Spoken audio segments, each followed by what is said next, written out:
Welcome, everybody. Good morning, good afternoon, good evening. It gives me great pleasure to introduce Anna Bennett. She's an experienced teacher and teacher trainer. She's currently head of product support, English language, for Trinity College London, Italy. And her main interests are how to implement technology-enhanced teaching and enhance the learning teaching experience, and identifying how technology can really add value to language teaching and learning. Over to you, Anna. Thank you, Yuma.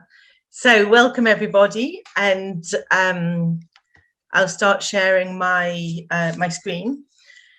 So yeah, we're going to be looking at what we can do with technology. As Yuma said, my name is Anna Bennett. I'm head of product support for Trinity College London, Italy. And in the next 45 minutes or so, we're going to be looking at blended learning, and in particular, looking at how we can actually create a dynamic blend, the sort of blended model that will get our students fully engaged in a language classroom. So why blended learning?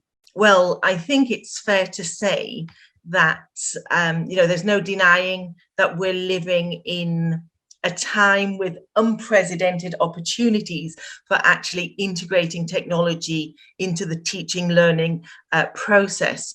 And every single one of us present today, I think, has spent the past couple of years doing quite a lot of upskilling, learning how to use technology, maybe learning also tools that we'd never heard of before, in order to reduce the disruption the pandemic would have on our students. However, we also need to, I think, weigh up the situation and think about what it is that we've actually done for the past couple of years or so. And, despite all of our efforts, for the majority of teachers, the teaching that was actually taking place was, for the main part, improvised. So in fact, back in sort of 2020, the online teaching and learning that took place, as we can see here on the right hand side, in relation to the pandemic, was actually defined by Hodges et al. As emergency remote teaching. And here on this slide, we can actually see and probably, recognize through our own personal experience some of the characteristics of that emergency remote teaching, which, as you can see from some of those bullet points, it refers to that temporary shift in the delivery of education from the sort of typical modes of teaching in the physical brick and mortar classroom to that distance or online teaching that's in response to a crisis situation such as that one caused by the COVID pandemic. And we can see that on that chart as well, we've got a couple of key characteristics I think that we can probably hone in on. For example, the fact that this mode of delivery was unfamiliar to the majority of teachers and to the students. And I think that was sort of quite a big eye-opener when we sort of transitioned in a very short space of time to online teaching.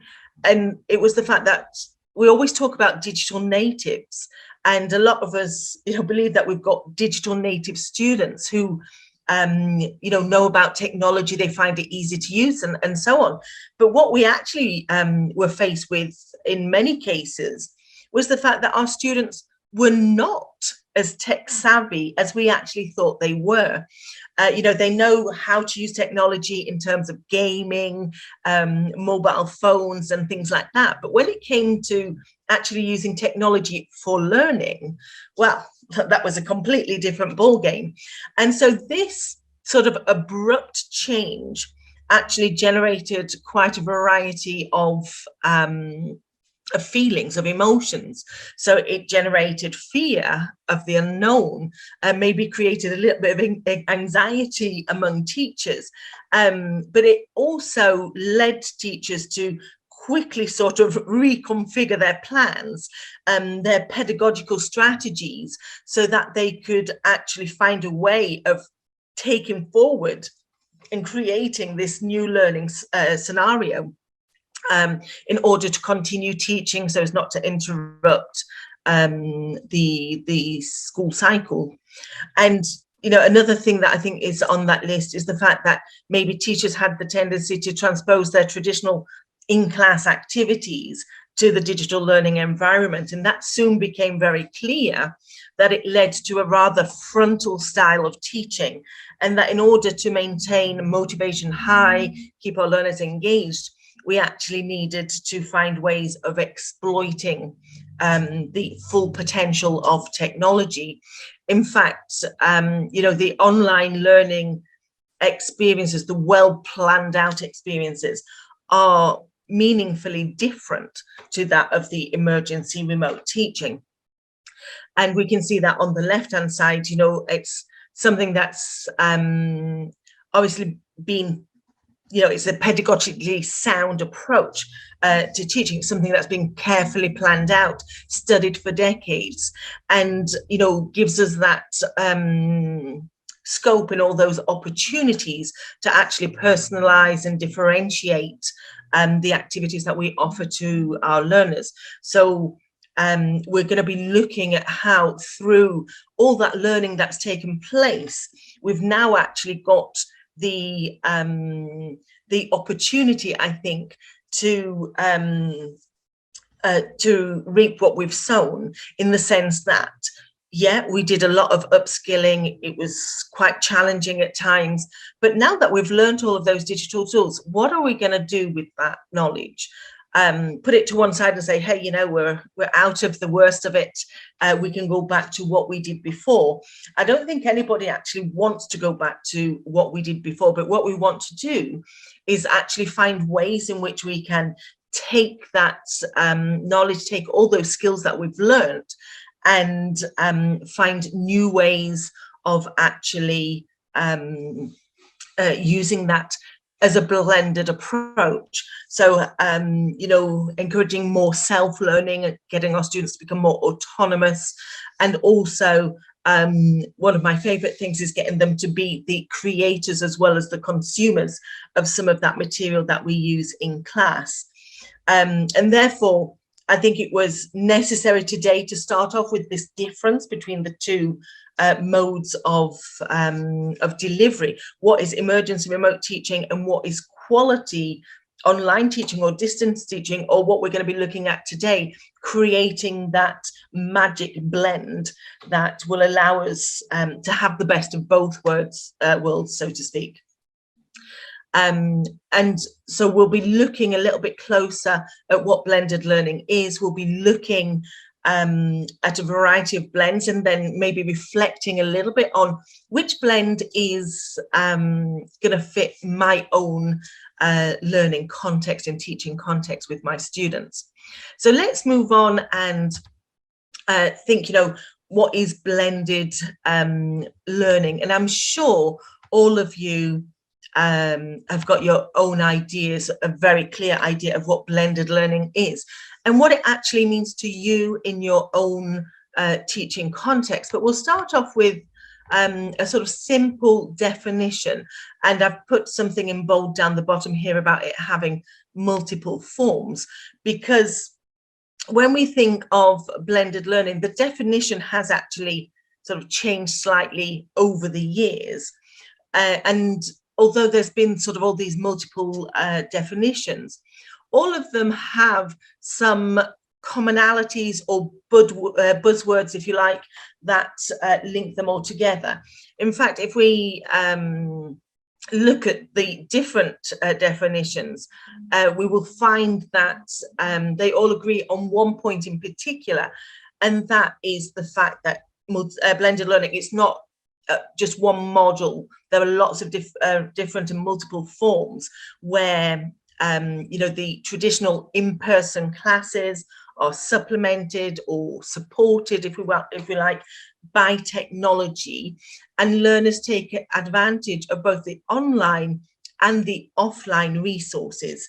So, teachers take advantage of technologies that will support their lessons. And something in particular that I think is absolutely key, using technology that in some way can actually reduce our workload and help us in what we are trying to achieve. And then we find that this opens up a whole new set of possibilities in terms of flexibility, accessibility, and so on, and putting the learner actually at the center of the learning process. And so when we think a little bit more on what it actually means for students, we can see that there are a few sort of key elements. And, we often talk about time, place, path, and pace. And here we can actually see that, when we're thinking of a blended approach, sometimes when we're teaching students, we don't actually give them the possibility in the traditional classroom to repeat things the number of times that they actually need. And that is something that in the blended learning approach, students will actually have the possibility to re-listen to something numerous times instead of just once or twice that we would do in the sort of physical classroom. And so when we're thinking of all of these sort of buzzwords, we automatically, I think, create a vision of the learning environment and start thinking of things like, online or distance learning, hybrid learning, flipping the classroom, all of those things that are associated with creating some sort of blend. And if anybody was present at the What's New in ELT sessions, lots of things will be coming up also in textbooks, because all of the publishers that were there were talking about, the flipped classroom, blended learning, hybrid learning, and so on. And so undoubtedly, the new course books that will be coming out will be actually helping teachers to adopt a blended learning approach, one that is suitable for their learners and for their own teaching context, where, the teaching practices involve the learning, this concept of the place or the distance, the use of technology, because, as a learning model, blended learning, I think, is undoubtedly going to continue gaining momentum, which means that for teachers, it's going to challenge us to actually reevaluate not just technology's place in, but also out of the classroom, and how we can actually reach and teach our students more effectively. And so that's what we're going to be looking at today. So we're going to go and move in a little bit closer to sort of the getting into the nitty-gritty and think about some of the models. So, there are a variety of blended learning models, and I suppose in a way they're on a sort of continuum based on the level of technology integration and the amount of online self-access components that are offered. And so we're going to start off with a brief sort of overview of those models, so that teachers that are present can have a little think about which model would suit them most. So here we've got the 6, let's say, traditional models of blended learning. And I don't know if anybody would like to put in the chat if you're familiar with any of them and if you've actually tried any of them. But we're going to have a quick look together at each one and consider which ones would be most suitable for different teaching contexts. And so we're going to sort of go through them in order and have a little look at the characteristics and what each one actually has to offer. So, starting off with that face-to-face driver model, you can see here some of the key characteristics. And, I think this model is what is most similar to a traditional classroom experience.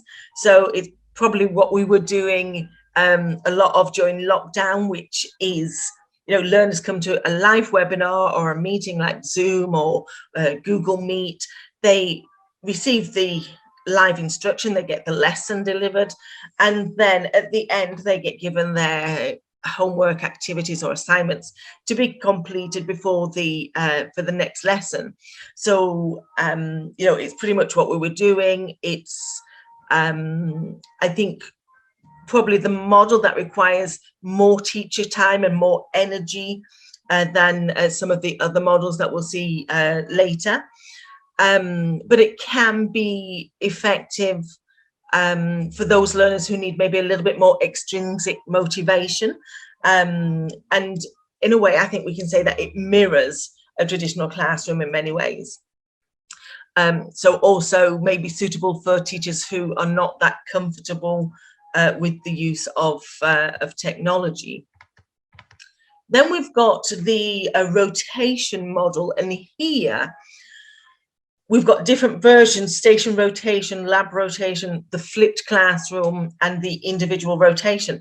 And you know, I asked in the chat if anybody was familiar with any models, and I think these are probably going to be the models that you know, some teachers will be more familiar with compared to some of the others.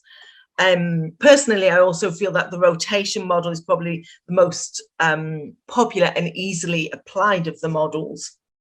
And here it's where, you know, a lesson or part of a language course, for example, is done with students who rotate either on, you know, a fixed schedule, or based on the teacher's discretion, they get moved around different stations. And at least one of these stations has to have the online component. And then, you know, this could have small group or full class instruction, group projects, individual tutoring, some peer work taking place. And so, you know, a lot of the activity and learning is actually taking place in the physical classroom. So when we're talking in terms of, for example, station rotation, you would have a, you know, maybe 3 or 4 stations where students then do their rotation. A lab rotation would involve using a computer lab at school, and, you know, maybe having a colleague who's going to help out with you know, managing the class. So part of the class will be in the physical classroom, taking part in hands-on activities, for example. Part of the group could be in a computer lab. The flipped classroom, I know there was a session on flipped classroom yesterday, and of course this is looking at how students can participate in online, out of class, sort of traditional style activities that leaves us with lots of possibilities to do hands-on, practical, communicative activities when they're actually attending in person in that brick and mortar classroom. So we're actually changing the type of tasks that we do in class with our students, and maybe lots of explanations are given online that students do, and they do them before the face-to-face lesson, so that then they're actually ready to use that language and use what they've learnt in some sort of hands-on activity. Then we've got the individual rotation, and here, you know, a teacher could create a sort of personalized playlist, if we like, or choice board of activities, and students can rotate on an individual basis between stations, or, you know, different modalities. For example, there, obviously, if you've got a huge, large mixed ability class, it might be a little bit complicated for the teacher to set up that level of personalization. However, you know, it's there, it's possible, and the rotation model is probably one of the easiest modes of actually implementing a blended model. Then we've got the flex model, and with the flex model, you can see here in the middle, you've got collaborative learning, self-paced learning, and personalized learning. And you know, it lets students sort of move between these different learning activities according to their needs. So quite often we talk about, you know, reaching every single student, not leaving anybody behind. And this model would allow for, you know, students to be doing offline activities at different times, providing them with face-to-face support. So it's a little bit more flexible and adaptive to the needs of the students, including activities again with small group instruction, group projects, and individual tutoring. So this can actually give students a high degree of control over their learning, and you know, it does require though for the teacher to set maybe a time into the daily schedule for the self-directed learning.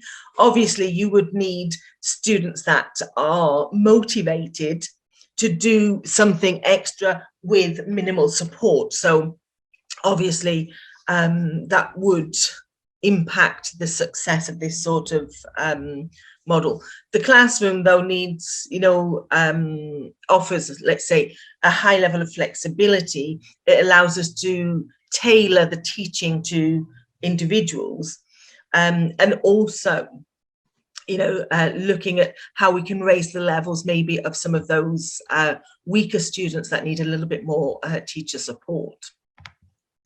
Moving on, then we've got the online lab model, and when I mentioned the sort of continuum at the beginning, we're going to a greater degree of online content, and that's you know, you can see we're getting to the further end. So when we're thinking of the online lab, we're looking at entirely online content,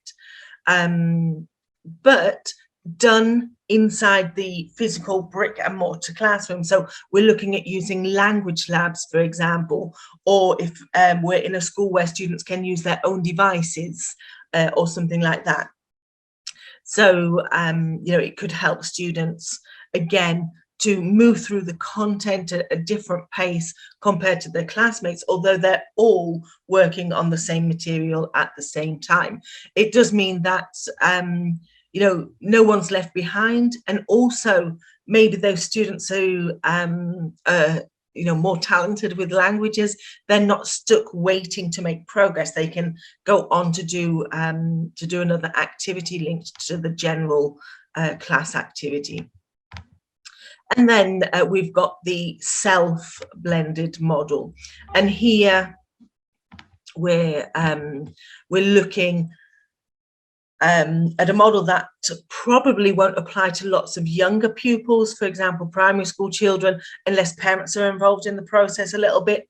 But it becomes, I think, more recognizable for students in secondary school and beyond, because here in the self-blended model, students will participate in traditional instruction in the physical classroom in the same way as we're all used to, but then they will get supplementary material. They'll be able to supplement their learning with online additional activities. And this can be done at the discretion of the individual student. And again, you know, it's more likely to be done by older students who are a little bit more independent, autonomous, and highly motivated. This would obviously have drawbacks, because if students aren't motivated or willing to put in the extra time to study to reach certain goals, then they wouldn't actually be getting the benefits of a blended learning model. So we can see from the models that we've seen so far that you know, you can already identify where it's going to work and where it isn't. And then we've got, again, the online driver model, where most of the learning is also taking place online. There's very little sort of face-to-face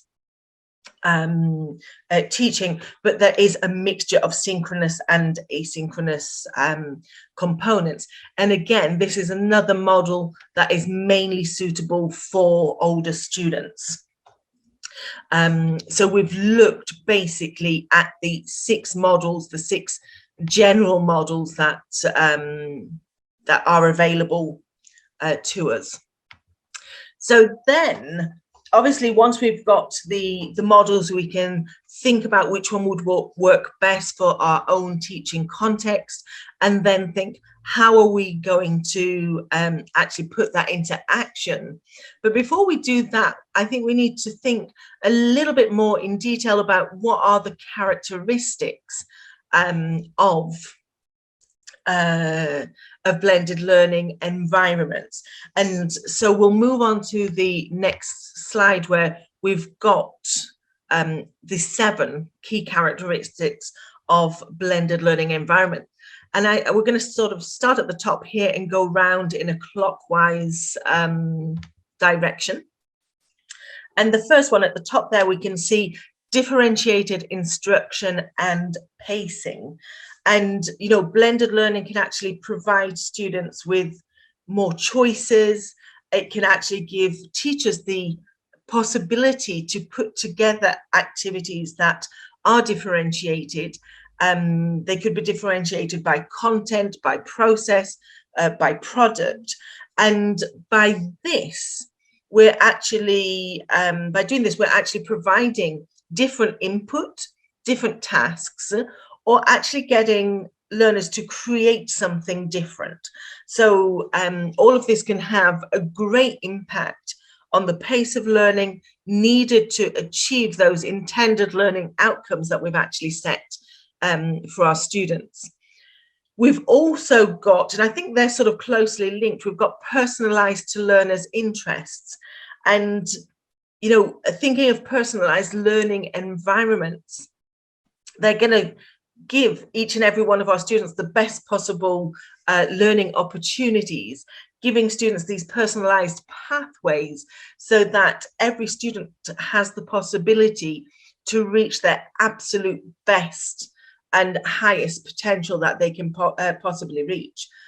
And, you know, if I think about listening, sometimes students say, well, English people talk really quickly. And I say, well, you know, I don't think it's about the speed, but it's about the way that we talk, and we don't have, you know, the same sort of Italian way of pronouncing all the syllables. And if students speak English in that way, I always say, well, you're speaking Italish, you're speaking English the way you would speak Italian. And therefore, if students need to do a little bit more practice in order to be successful in an activity, then they've got the possibility to do so. And we can actually, you know, give different tasks to different students, so we ensure that that happens. We've also got aligning online and classroom teaching activities. Now, for blended learning to really work, what we need to do is find a way of getting that perfect balance between the face-to-face and the online parts of the lesson. So they need to work really well together, and one should actually build on the other and therefore strengthen the overall learning that's taking place. So, for instance, if we think of an example, a student might participate in a flipped lesson where they watch a video to learn some content. Then in class, the students might apply the skills that they learned through that video lesson, and you know, they're ready to actively use and put into practice what they've learned. And so, you know, we're guiding students through a learning experience that sets them up to be successful both in the online work and the face-to-face component. You know, and if these two parts are not sort of knitted together well and tied in together, then it's not really going to work as a blend. We've also got the balance of online and classroom teaching, and striking that right balance, that equilibrium, is really, really essential for the blended approach to have a positive impact on both the teaching and the learning process. And because, you know, blended learning takes the best of the two teaching modes, then, you know, we're looking at trying to get that perfect blend so that we can actually enhance students' learning outcomes, we can improve students' motivation, and you know, make it the most effective way of achieving the learning objectives that we've actually set. We've also got, moving around them, we've got focused on the learner. And, you know, when implemented correctly, a blended learning model is naturally student-centered. And therefore, by, you know, introducing technology and allowing for flexibility in time, in place and pace that we saw before, students have got more opportunities to actually influence the way that their own learning happens. And, you know, they can access the learning materials as and when they need. They can take time to reinforce what they're learning, unlike the traditional teaching model where, you know, that everything moves forward. And then we do find some people are being left behind and so on. Then we've got adaptable and authentic.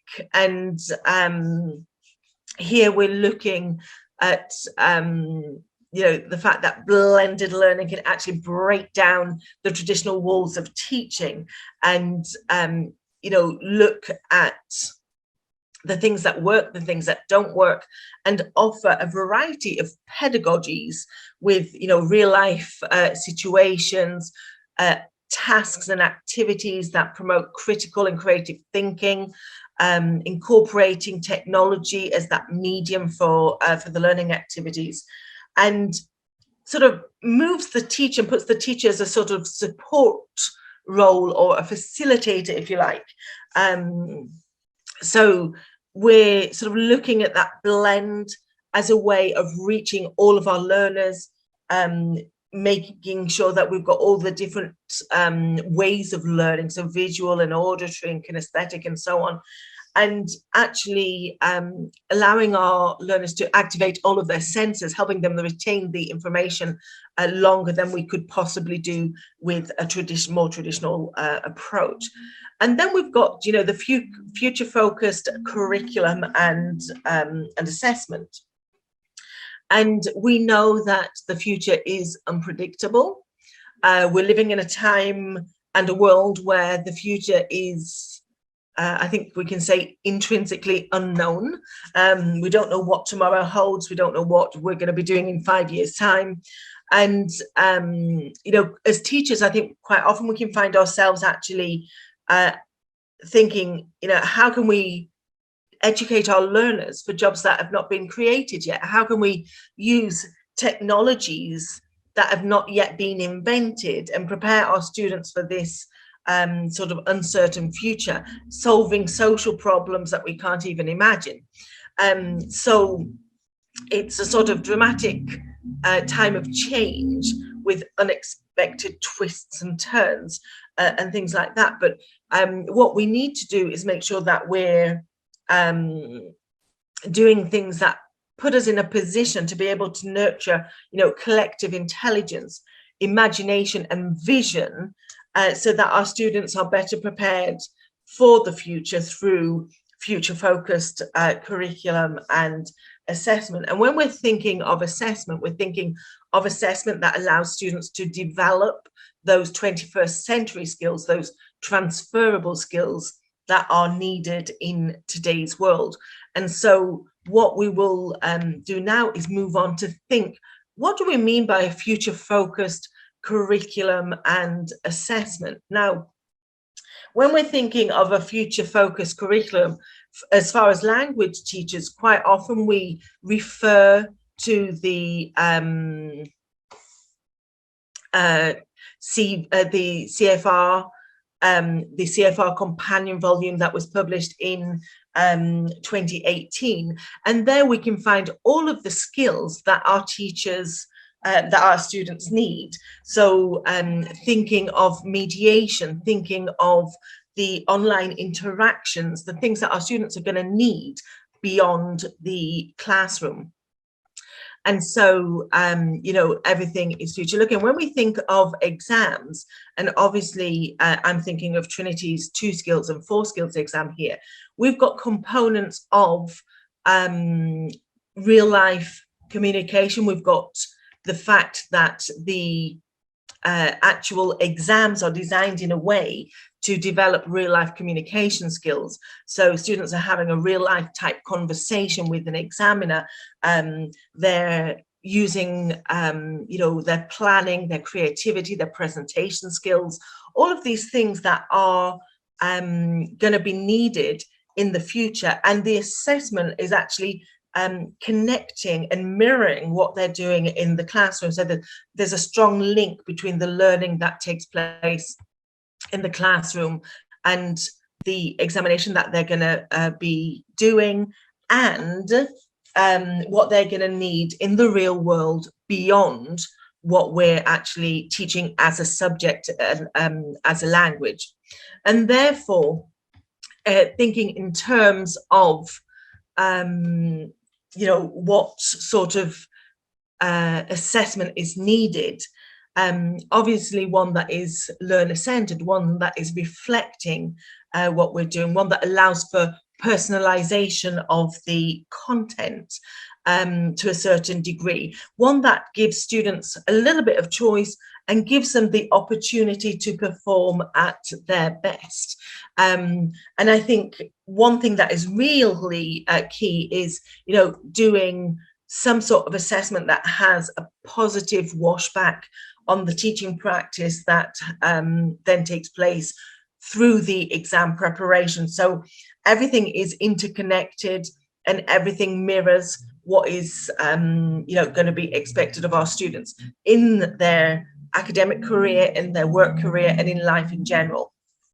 And so therefore I think we can say in a certain way that we're looking at tests that teaches our students, tests that automatically, exams that automatically allow students to learn and to develop their 21st century skills, those transferable skills, those soft skills, whatever it is we want to call them, through the preparation of the exam. So that leads us on then to think about, what are the benefits of creating a blend, of using a blended learning approach to actually enhance our students' learning outcomes. And here I've just put my top 5, my favorite ones actually, and thinking, blended learning increases student engagement. Now, if we just go back a moment to that emergency remote teaching that we talked about at the beginning, what we find is that if we actually exploit technology to help us to engage our students, we will find that blended learning actually increases students' engagement. And studies have shown that that this is the case, that by providing different opportunities for students to engage with different digital tools, then obviously we can create more fun and engaging activities and create that sort of engaging learning environment with lots of collaboration and cooperation and things like that. We've also got the idea of flipping the classroom, which helps to improve comprehension. So, when students are more engaged in the class session, their comprehension naturally increases. And blended learning actually allows us to adopt a flipped classroom approach, where students learn the theory remotely, and then they put that into practice during the in-person class sessions. So the blended approach would actually allow us to change the type of tasks that we do in person and actually allow our students to develop their communicative skills, their oracy skills, and so on. We've also got the fact that students can become more autonomous over their learning, taking control in what they're doing out of class, choosing also what they study, how they study, when they study. We've got the more efficient use of teaching time. And in the traditional in-person classroom, I think we spend a lot of time actually explaining things that students could actually do outside the classroom. So that's linked also to the fact that we can change the task types, we can find technology that helps us to maybe do the grading, giving marks to students and things like that, which means that we can then do more hands-on things. And I've put also gathering learner data for better insights, because by using technology, we can find data that will actually help us see how well students have understood what they've been learning, the level of engagement, even their level of attendance, and things like that, if they're actually doing what we're asking them to do.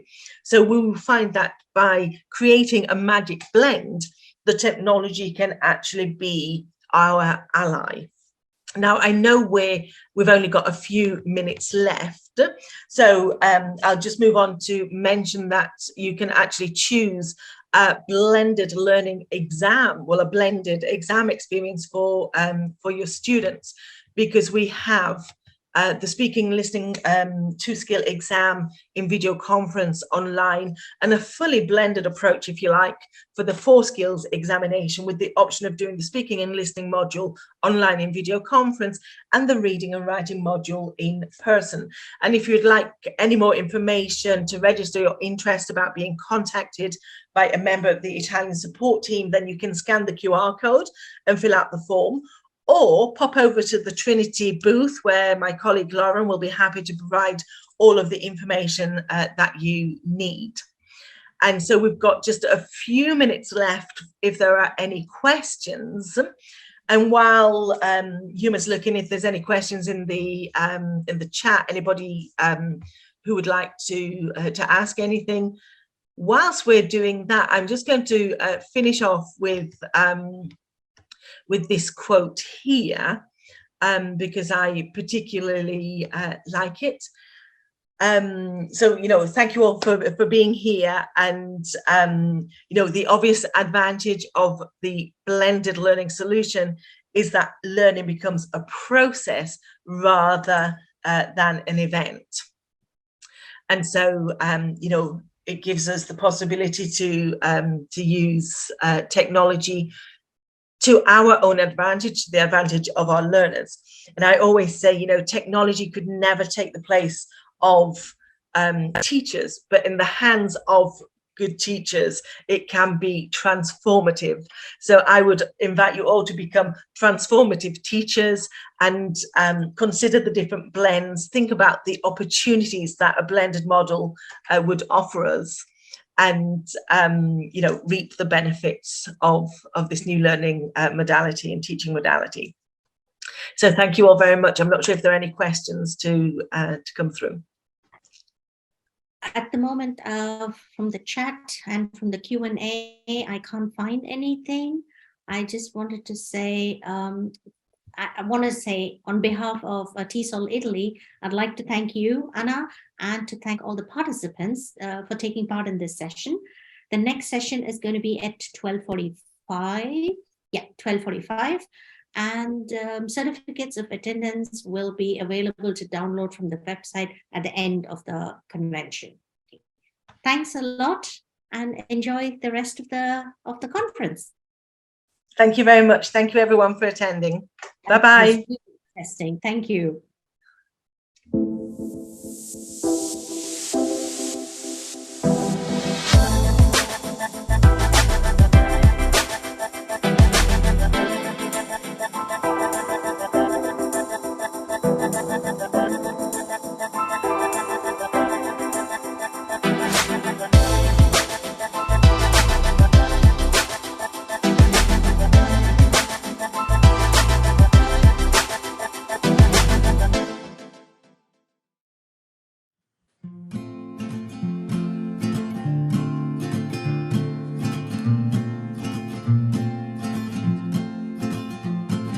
You said that the road to happiness was long and winding.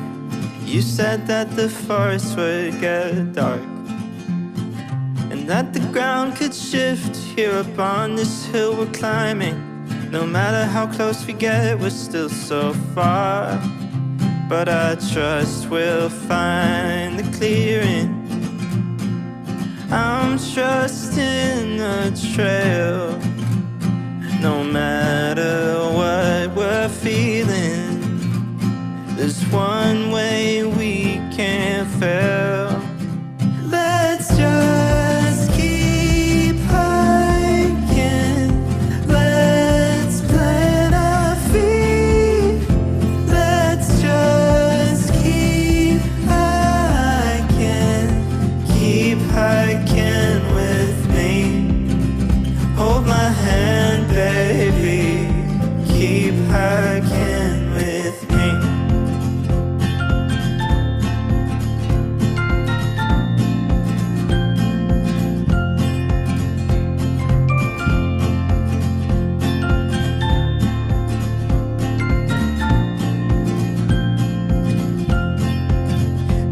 said the road up to success was an impossible test unless we had some sort of map.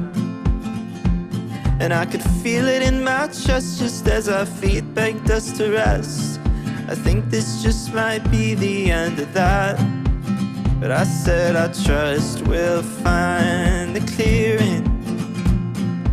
I'm trusting the trail. No matter what we're feeling, there's one way we can fail.